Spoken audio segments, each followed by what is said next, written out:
So Andy Burnham's just given his first speech outside Downing Street, and he's pledged to deliver the stability that's been lacking in Britain with 7 different prime ministers over the last 10 years. He said that his agenda will consist of sort of broader long-term structural changes and a 10-year plan which he will unveil later in this year, in 2026, but also immediate help on the cost of living, which he'll begin outlining this week, as well as explaining how he's going to pay for it all, which is something that markets will be very interested in, with a bit of nervousness as to whether his plans to help voters with the cost of living might mean a bigger bill for the government.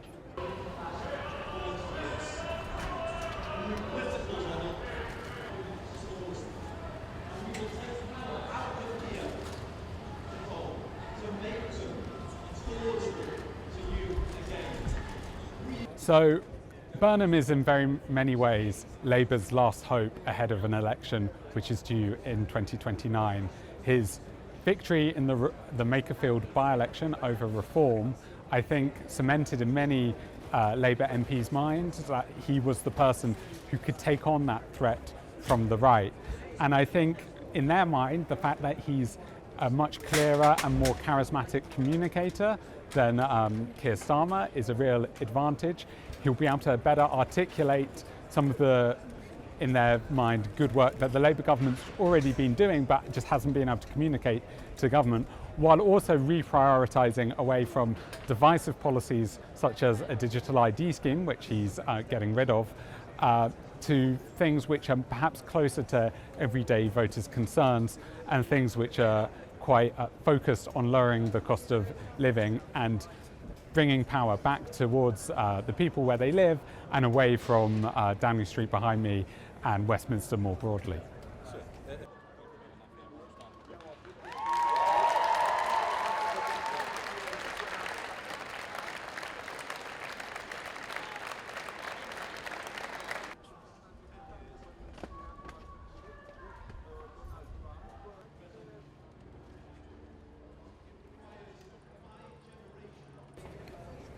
So Burnham appeared fairly relaxed but also quite confident.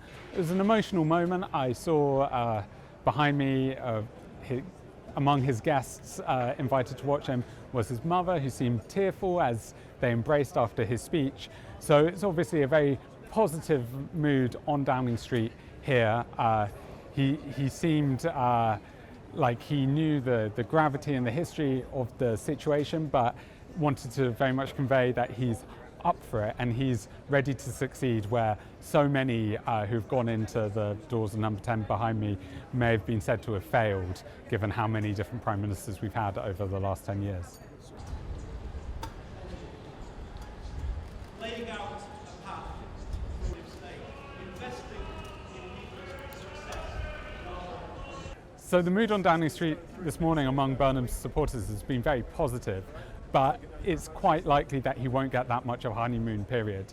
We're going to see a lot of different announcements from the members of his top team to key flagship policies this week, but they're immediately going to be put under scrutiny from the financial markets to lawmakers in his own party, and as well as, of course, the voters will look to see how he fares in this time where he's going to have to make really difficult decisions. While he was Mayor of Greater Manchester, he was able to gain a lot of popularity, but he wasn't under quite the microscope in the same way. And lots of the issues and difficulties he was having, he could put at the door of central government. Now he's in central government, he is the Prime Minister, he has to make those difficult trade-offs. And whenever he makes a trade-off, he's going to disappoint somebody. So be it his pick for finance minister, be it his approach to the cost of living, there's going to be a lot that we hear from him this week coming up, which is going to sort of say how he can handle the rough and tumble of being Prime Minister, a role where inevitably he can't make everyone happy.